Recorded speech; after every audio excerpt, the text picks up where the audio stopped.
आप सभी शिक्षक साथियों को मेरा नमस्कार। साथियों, इस सत्र में जो है दिसंबर माह में परक राष्ट्रीय सर्वेक्षण 2024 यानी कि NAS का आयोजन होने जा रहा है। और इस संबंध में जो है आज की इस वीडियो में जो है आपको जो है नेस से संबंधित जानकारी दी जाएगी, यानी कि परक राष्ट्रीय सर्वेक्षण 2024 किस प्रकार से आयोजन होना है, यह सर्वे क्या है और इस परक राष्ट्रीय सर्वेक्षण की विशेषताएं क्या हैं, साथ ही साथ प्रधान अध्यापक और शिक्षक की महत्वपूर्ण भूमिका इसमें क्या रहेगी और जो फील्ड इन्वेस्टिगेटर जो बनाए गए हैं वो जो है कौन कौन से कार्य उनके द्वारा किए जाएंगे, साथ ही साथ OMR सीट जो है कौन कौन सी OMR सीट जो है भरनी होंगी, क्योंकि 4 प्रकार की OMR सीट है। इसमें AT है और PQ है, TQ है। इस प्रकार की OMR सीट जो है आपको जो है फील्ड इन्वेस्टिगेटर जो है पहुंचेंगे विद्यालयों में, जो कि विद्यालय जो है राष्ट्रीय स्तर से सिलेक्ट किए जाएंगे। कुछ चुनिंदा स्कूलों में ही यह सर्वे का कार्य किया जाएगा। तो वीडियो को पूरा देखिएगा, आपको सारी अपडेट इस वीडियो में मिल जाएगी। गाइड करते हैं, प्रेरित करते हैं, उत्साहित करते हैं। मैं सर का स्वागत कर रहा हूं परख राशि सर्वेक्षण 2024 के बारे में आपके उद्बोधन के लिए। सर प्रणाम। बहुत बहुत धन्यवाद आनंद जी। आज की इस ऑनलाइन गोष्ठी में उपस्थित जो भी हमारे प्रधानाध्यापक हैं, जो अध्यापक हैं, जो शिक्षक संकुल हैं, याद जी हैं, SRP हैं, आप सभी का भी मैं बहुत स्वागत करता हूँ SCRT की तरफ से। अ, आप सभी को पूर्व से ही जानकारी है कि परख राष्ट्रीय सर्वेक्षण 2024 का आयोजन पूरे पूरे देश में एक साथ 4 दिसंबर को किया जा रहा है। और इस परख असेसमेंट सर्वे के आधार पर जैसा कि आप जानते हैं पहले भी हो चुका है 2017 में भी और 2021 में भी, इसके आधार पर स्टेट की इंडेक्सिंग होती है और पूरे देश में उत्तर प्रदेश का जो संप्राप्ति स्तर है, जो वहाँ पे असेसमेंट सर्वे में रिजल्ट्स आते हैं, उससे उसका स्टेटस तय होता है और इसमें जो है निर्धारण होता है कि उत्तर प्रदेश किस नंबर पर रहा है सारे राज्यों में। तो ये इसलिए बहुत महत्वपूर्ण है। ये सर्वे से ही पूरा विदित होता है, एक इंडिकेशन मिलता है कि वहाँ पे शिक्षा व्यवस्था कैसी है, वहाँ पे टीचर एजुकेशन कैसा है। तो इससे ओवरऑल रिफ्लेक्शन होता है और ये सब बहुत महत्वपूर्ण है। राष्ट्रीय महत्व का कार्यक्रम है और उत्तर प्रदेश की प्रतिष्ठा का भी विषय है। और इससे परिलक्षित होगा कि हमारी शिक्षा व्यवस्था कैसी है, तो हम सबके लिए अत्यधिक महत्वपूर्ण है। सबसे पहले मैं बताना चाहूंगा कि इसमें 3 कक्षाओं में असेसमेंट सर्वे का काम होगा। कक्षा 3, कक्षा 6 और कक्षा 9। देखना ये होता है कि जो कक्षा 3 है इसमें फाउंडेशन स्टेज में बच्चों ने कैसे किया है, और कक्षा 1, 2 में, इसके बाद फिर 3 में हम असेसमेंट टेस्ट करेंगे, जिससे पता लगेगा कि आधारभूत संप्राप्ति स्तर क्या है। इसी तरीके से 6 को चुना गया है। 4, 5 का जो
अ, हमारे जेडी सर थोड़ी सी तकनीकी समस्या से का सामना कर रहे हैं, तो वो जल्द ही फिर से ज्वाइन करके प्रेजेंटेशन को आगे बढ़ाएंगे।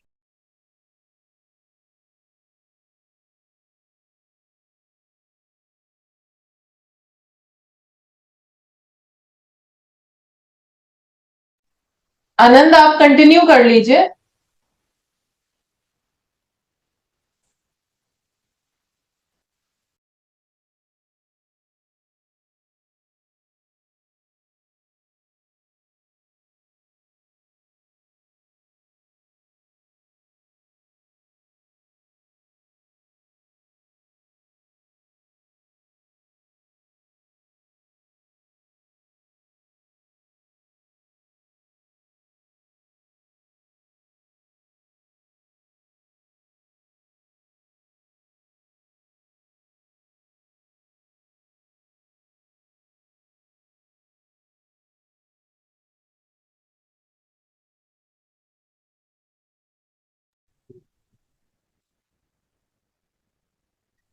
आप सबको पुनः मेरा नमस्कार।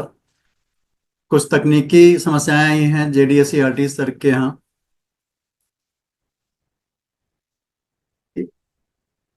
लक्ष्य से अनुरोध करूंगा कि आप प्रेजेंटेशन हमारा कंटिन्यू कर दीजिए तब तक। आनंद आप कंटिन्यू कर लीजिए। जी मैम। जी आनंद जी, एक सेकंड।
कुछ टेक्निकल प्रॉब्लम आ गई थी जिसकी वजह से समस्या हुई। मैं बात कर रहा था परख राष्ट्रीय सर्वेक्षण की। तो ये कक्षा 3 और 6 और 9 में किया जाएगा। ये जो सर्वेक्षण का कार्य होगा ये OMR बेस्ड होगा। और इस पर जो है बच्चों द्वारा जो उनका रिस्पांस होगा वो OMR शीट पर भरा जाएगा। इसमें हम लोग आगे उस पर डिटेल में बात करेंगे। इसमें 3 प्रश्नावली होगी। एक PQ होगा, पीपल क्वेश्चनर, और एक TQ होगा, टीचर क्वेश्चनर, और एक SQ होगा जो स्कूल क्वेश्चनर के नाम पर होगा।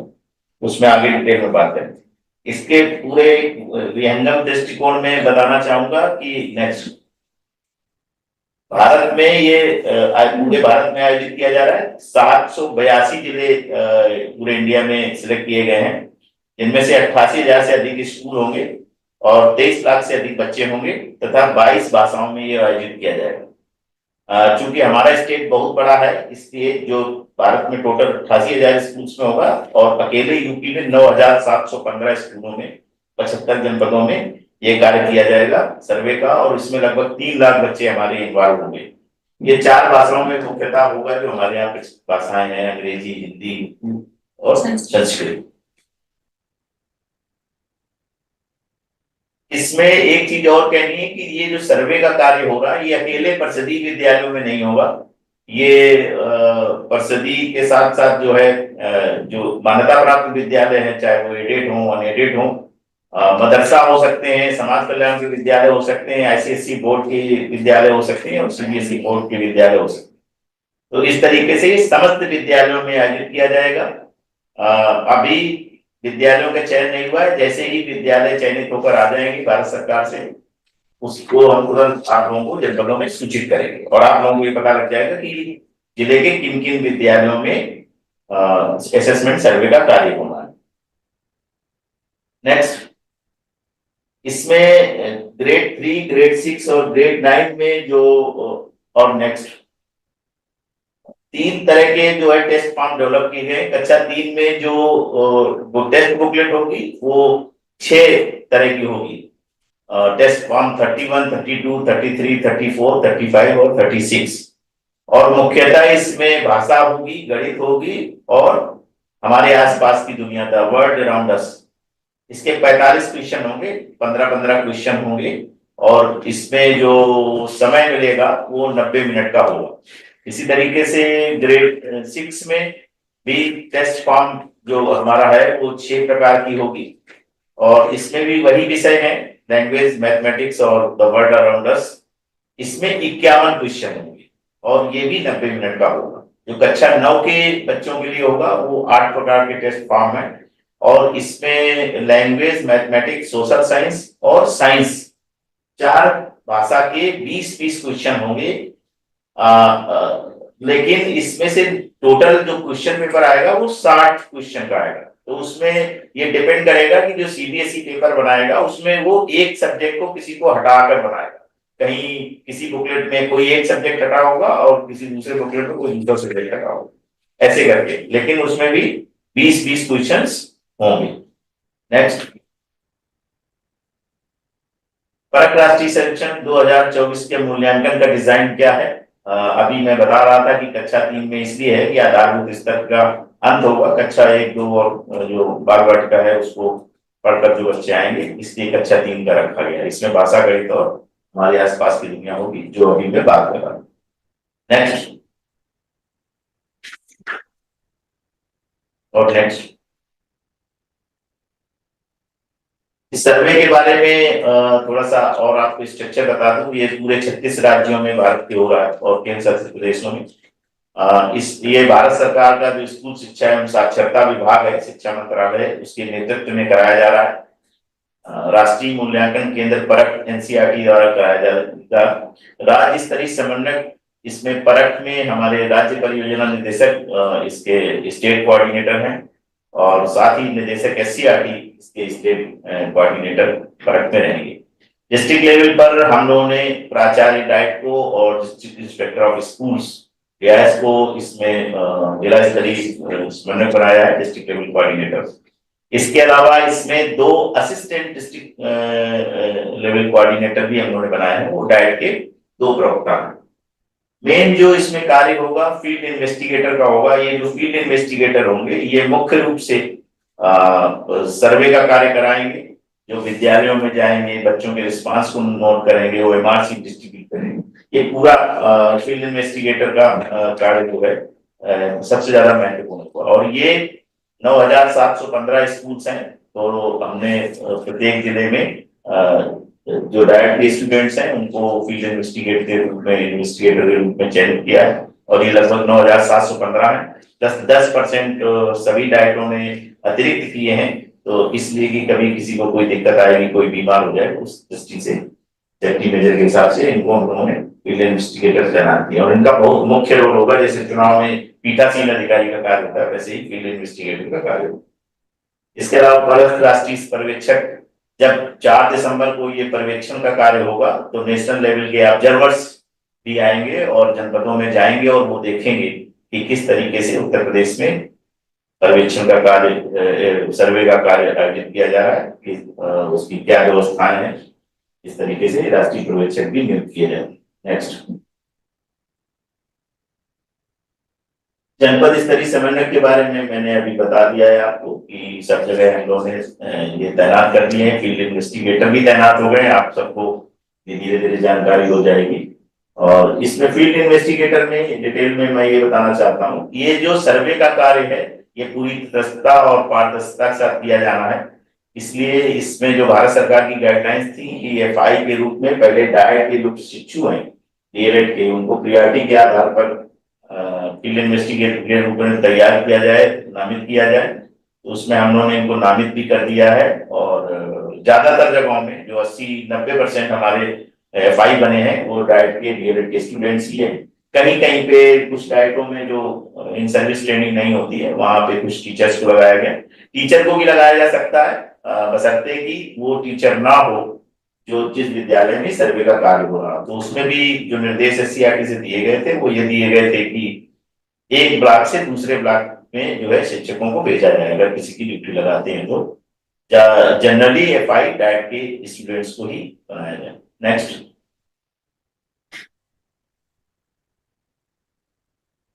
फील्ड इन्वेस्टिगेटर के लिए एससीईआरटी के समन्वय प्रशिक्षण कार्यशालाएं का आयोजन करना। इसमें हम लोगों ने डिस्ट्रिक्ट लेवल पे जो एडीएलसी बनाए गए थे उनको भारत सरकार के 2 प्रतिनिधि आए थे, प्रोफेसर आए थे जो इस काम में संलग्न हैं, और जो इंद्राणी मैडम है उनके द्वारा भी हम लोगों ने एक दिवसीय प्रशिक्षण पूरे 75 जनपद के एडीएलसी का करा दिया है और उनको निर्देश भी दिया गया था कि फील्ड इन्वेस्टिगेटर का भी प्रशिक्षण कराया जाए। शीघ्र ही, जैसा कि आनंद जी ने अभी बोला था, हम लोग ऑनलाइन एक फील्ड इन्वेस्टिगेटर्स की भी का भी प्रशिक्षण कराएंगे। जितना बेहतर प्रशिक्षण हम लोग फील्ड इन्वेस्टिगेटर का कर देंगे और जितने ये पारंगत हो जाएंगे सर्वे के काम में, उतना बेहतर जो है रिजल्ट आने की संभावना है और ठीक से सर्वे का काम भी संपादित हो जाए। इसके अलावा इनका जो प्रशिक्षण है, इसके लिए हम लोग धनराशि भी शीघ्र ही भेज रहे हैं। जो डायरेक्ट प्रिंसिपल भी जुड़े होंगे उनको बताना चाहूंगा कि आप लोग जो है इनके प्रशिक्षण की तैयारी प्रारंभ कर दीजिए। परियोजना से लगातार हम लोगों का संवाद चल रहा है, डीजी मैडम ने और एसपीडी मैडम ने भी बोल रखा है।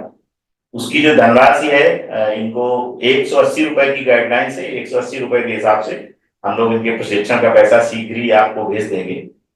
तो आप लोग जो है प्रशिक्षण कराना प्रारंभ कर दीजिए। अगर कहीं भी किसी तरह की कठिनाई है, एससीईआरटी के हमारे कोऑर्डिनेटर्स हैं, हम लोग हैं, आनंद हैं, आप लोग संपर्क कर सकते हैं। लेकिन आप जो है फील्ड इन्वेस्टिगेटर का लगातार प्रशिक्षण करिए। 2 बार में करना है फील्ड इन्वेस्टिगेटर का। ये डिटेल में हम लेटर भेज देंगे कि फील्ड इन्वेस्टिगेटर का एक फर्स्ट फेज का प्रशिक्षण होना है और एक फिर जब 4 दिसंबर के थोड़ा पहले, 1 सप्ताह पहले करीब एक प्रशिक्षण का कार्यक्रम आयोजित होगा और उसकी धनराशि हम लोग शीघ्र ही डायरेक्टर को भेजेंगे। इसके अलावा सीबीएसई द्वारा भी क्षेत्रीय समन्वयक नामित किए गए हैं, जनपद स्तरीय समन्वयक नामित किए गए हैं। जो क्षेत्रीय समन्वयक हैं उनके साथ हम लोग संवाद यहाँ स्टेट लेवल पे कर रहे हैं। जनपद स्तरीय समन्वयक की भी सूची आ गई है हमारे पास और आज ही हम सारे डायरेक्ट प्रिंसिपल्स को भेज देंगे। आप लोगों से समन्वय स्थापित कर लीजिए। इसमें एक चीज और बताना चाहूंगा कि हर जिले में जितने एफआई होंगे और जितने विद्यालयों में सर्वे का कार्य कराया जाएगा, उतने विद्यालयों के लिए सीबीएसई द्वारा जो उनके अध्यापक हैं उनको पर्यवेक्षकों के रूप में नामित किया जाएगा और उनका भी प्रशिक्षण वो कराएंगे। और उन्हीं की ये जिम्मेदारी होगी कि जो मटेरियल होगा, असेसमेंट सर्वे से संबंधित जो भी मटेरियल होगा, चाहे वो बुकलेट हो, चाहे वो एमआरसी हो, ये पर्यवेक्षक ही अपने सीबीएसई का जो क्लस्टर होगा वहां से प्राप्त करेंगे और लेकर जाएंगे। एफआई की जिम्मेदारी ये होगी कि वो विद्यालय में ठीक से सर्वे का कार्य संपादित कराएंगे। तो मटेरियल लाने की जिम्मेदारी उनकी होगी, फिर कंडक्ट कराने की जिम्मेदारी एफआई की होगी और फिर वापस ले जाने की भी जिम्मेदारी सीबीएसई के पर्यवेक्षकों की होगी। इसमें मैं एक चीज ये कहना चाहूंगा कि जो एफआई है और जो पर्यवेक्षक हैं, इनके समन्वय की बहुत आवश्यकता है। एक दूसरे को जानना चाहिए, एक दूसरे से संपर्क में रहना चाहिए, जिससे कि सर्वे के दिन ऐसा ना हो कि पर्यवेक्षक को यह ना पता हो कि एफआई कौन जा रहा है उस विद्यालय में और जो है एफआई को ना पता हो कि पर्यवेक्षक कौन जा रहा है, और कहीं पेपर के ले जाने में या मटेरियल के ले जाने में कोई कठिनाई ना हो, विलंब ना हो। इसलिए समन्वय के लिए भी हम लोग एक निर्देश डीजी मैडम की तरफ से अभी भिजवा रहे हैं। सर्वे से पूर्व एफआई द्वारा विद्यालय का भ्रमण सुनिश्चित करना, जिससे सर्वेक्षण के दिन समय से विद्यालय पहुंचे। इसमें काफी अध्यापक जुड़े हुए हैं, तो मैं उनसे कहूंगा कि जो लोग सर्वे के लिए आएंगे, पहले से आएंगे एफआई वगैरह, उनको बोल रहे हैं हम लोग कि आप पहले विद्यालय पहुंचे, तो उनको ठीक से सहयोग प्रदान करें और ऐसा कमरा वगैरह देख लें जहाँ पे अच्छे से प्रकाश की व्यवस्था हो, कोई CWSN का बच्चा हो, उसके आने जाने की सुविधा हो, ये सब देख लें और उस हिसाब से विद्यालय में जो है एक ऐसा कक्ष चयनित कर लें जहां पर ये सर्वे का कार्य कंडक्ट कराया जाए। फर्नीचर वगैरह की व्यवस्था होनी चाहिए। इस पूरे सर्वेक्षण कार्य को निष्पक्ष और पारदर्शी ढंग से कराना है और एक सिंपल व्यू होना चाहिए कि ये सर्वे जो है, इससे हमारी स्थिति का ज्ञान होगा। हमें पता लगेगा कि हमें कहाँ किस सब्जेक्ट में कौन सी प्रॉब्लम है, किस एरिया में क्या क्या प्रॉब्लम है, कहाँ पे हम बेहतर हैं मैथ्स में, कहाँ हम लैंग्वेज में बेहतर हैं, और उसके आधार पर आगे की रणनीति बनाने में हमको इसमें बहुत सहयोग मिलेगा इस डाटा से। तो इसको पूरे पारदर्शी तरीके से और बहुत सामान्य तरीके से लिया जाना चाहिए। ये कोई इस तरह की परीक्षा नहीं जिससे किसी का फायदा या नुकसान होने वाला। नेक्स्ट, आज जो लोग जुड़े हुए हैं उनके लिए कुछ बुलेट पॉइंट्स हम लोगों ने बनाए हैं जिन पर प्रधानाध्यापक और शिक्षक की क्या जिम्मेदारी है, उनकी क्या भूमिका रहेगी, ये बिंदु निर्धारित किए गए हैं। सबसे पहले तो ये है कि निर्धारित समय पर एवं दिशा निर्देशों के अनुरूप सर्वेक्षण कराना। उस दिन जब 4 दिसंबर को विद्यालय 9 बजे खुलेंगे, तो हम लोग एफआई के लिए निर्देशित कर रहे हैं कि वो लगभग 8:45 बजे एफआई और ऑब्जर्वर जो है वो 8:45 बजे विद्यालय में पहुंच जाए। बेहतर होगा कि शिक्षक और प्रधानाध्यापक भी उस दिन थोड़ा समय से पहले पहुंचे और इसके अलावा असेंबली करा लें और बहुत सारे काम होंगे। सर्वेक्षण के दिन छात्रों एवं शिक्षकों की शत प्रतिशत उपस्थिति सुनिश्चित करना। सभी प्रधानाध्यापकों से, शिक्षकों से मेरा अनुरोध है कि ये जो सर्वे का कार्य है, इसमें भारत सरकार ये अपेक्षा करता है कि सभी बच्चे प्रतिभाग करें।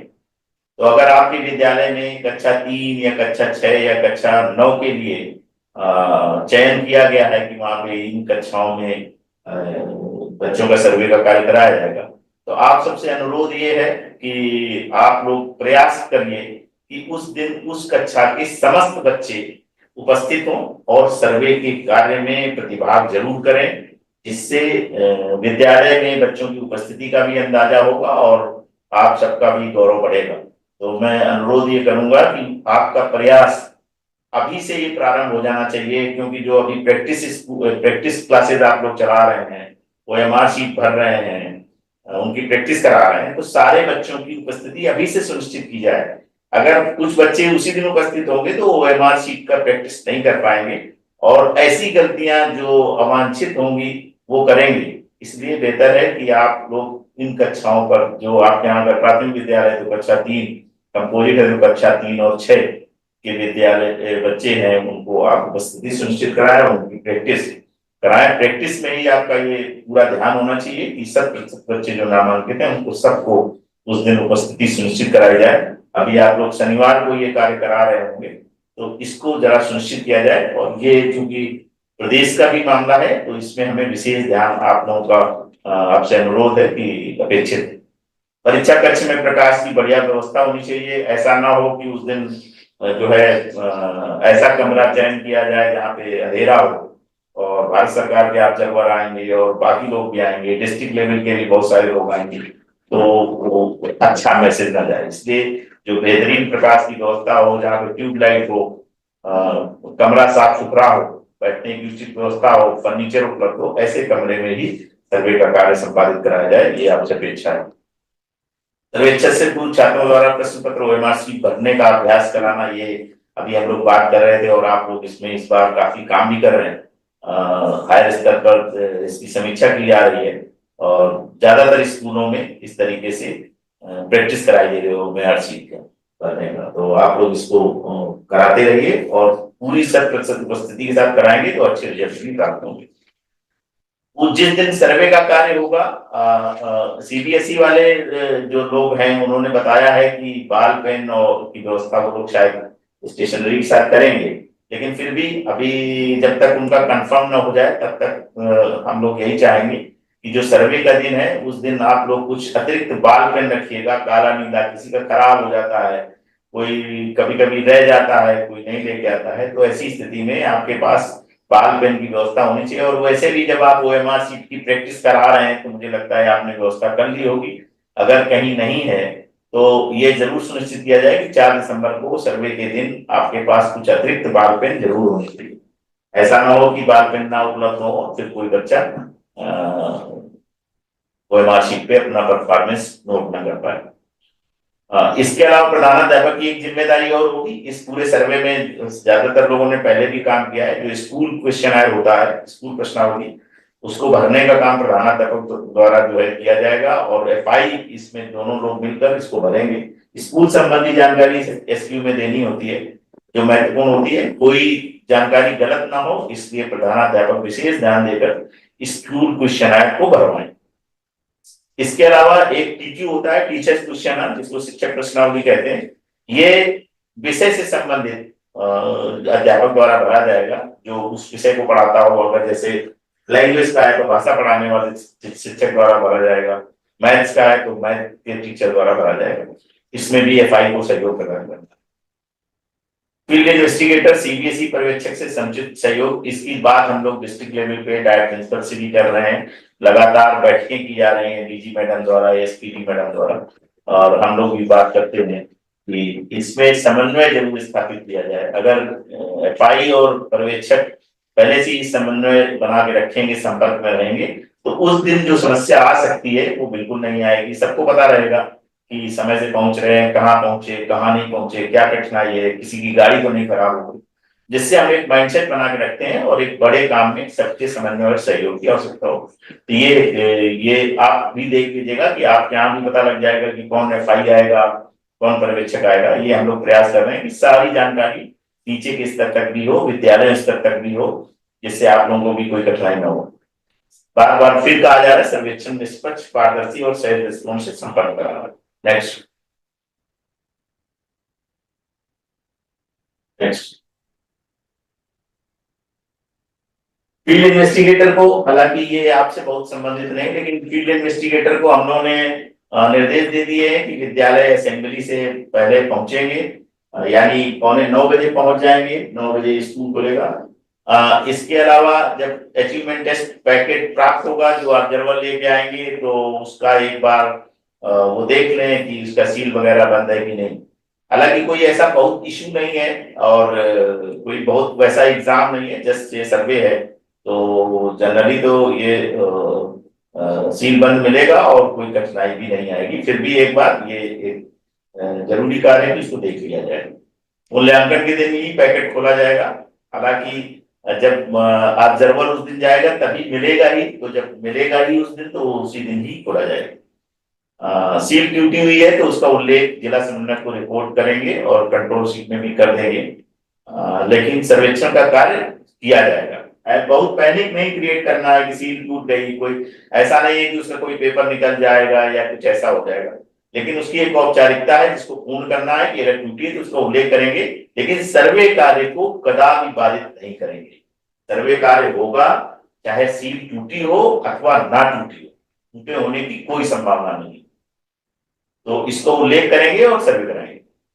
इसके बाद सेक्शन और छात्रों की सैंपलिंग ये फील्ड इन्वेस्टिगेटर करेगा, उसको हम लोगों ने बता दिया है। आप लोगों को इतना बता रहे हैं कि अगर जो सैंपलिंग का कार्य होता है उसमें ये होता है कि अगर किसी कक्षा में 30 से अधिक बच्चे हैं या एक विद्यालय में सपोज 2 कक्षाएं हैं, कक्षा 6 में ए बी सी करके 3 कक्षाएं हैं, तो उसमें से रेंडमाइजेशन करके एक कक्षा का चयन करना है, एक सेक्शन चयनित होगा और फिर उसमें से मान लीजिए जिस क्लास का आपने चयन किया है, जिस सेक्शन का चयन किया है, उसमें 30 से अधिक बच्चे हैं, तो फिर सैंपलिंग करके उसमें 30 बच्चों का ही सर्वे का कार्य होना है। और ये किस किस तरीके से किया जाना है, फील्ड इन्वेस्टिगेटर को हम लोगों ने पूरी ट्रेनिंग दे दी है।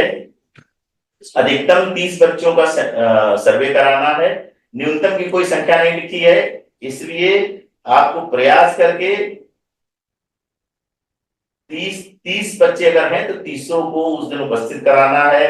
अगर मान लीजिए 15 ही इनरोल्ड है तो 15 को कराना है, लेकिन 100% उपस्थिति आपको सुनिश्चित करनी। और ये जो कंट्रोल शीट है इसको भरने में भी आपको मदद करनी पड़ेगी, क्योंकि इसमें बहुत सारी चीजें ऐसी हैं जो विद्यालय से संबंधित हैं। एफआई को आपको बताना पड़ेगा, तो उसमें आप लोग एफआई को सहयोग प्रदान करिए कि जो है इसको कैसे भरा जाए, और इससे संबंधित जो सूचनाएं वो मांगेंगे उनको दे दीजिए। टेस्ट बुकलेट में निर्देश और प्रशिक्षण के दौरान दिए गए निर्देशों प्रक्रियाओं के अनुसार। अच्छा ठीक है। कक्षा 3 के जो बच्चे होंगे उनका जो सर्वे कार्य होगा उसमें आप लोगों की जानकारी के लिए बता दें कि जो टेस्ट बुकलेट होगी उसको वो जो एफआई है वो पढ़ेगा। इसके बाद बच्चा उसमें बुकलेट में रिस्पांस करेगा और उस रिस्पांस को ओएमआर शीट में एफआई द्वारा चिन्हित किया जाएगा, यानी जो सर्कल है ओएमआर शीट में वो कक्षा 3 में एफआई द्वारा भरा जाएगा। कक्षा 6 और 9 में जो है इसमें बच्चा खुद पढ़ेगा, खुद समझेगा और खुद ओएमआर शीट भरेगा। इसमें एफआई इस तरह का कोई कार्य नहीं करेगा। तो ये स्थिति है। कक्षा 3 के लिए टेस्ट फॉर्म और ओएमआर शीट पर छात्र की जानकारी भरे, टेस्ट बुकलेट और पीक्यू में छात्रों के उत्तरों को ओएमआर शीट पर स्थानांतरित अंकित करेंगे। ये एफआई का कार्य होगा। मूल्यांकन के दिन टेस्ट बुकलेट और पीक्यू के प्रशासन के साथ ही संबंधित विद्यालय के प्रधानाचार्य से मिलकर एसक्यू तथा कक्षा 3, 6, 9 को पढ़ाने वाले शिक्षकों से संपर्क कर टीक्यू को पूरा करना। तो ये जो सब्जेक्ट वाइज जो मैंने बताया था पहले भी, एसक्यू प्रधानाचार्य द्वारा भरा जाएगा और टीक्यू जो है जो टीचर होगा उस संबंधित विषय का उसके द्वारा भरा जाएगा। नेक्स्ट।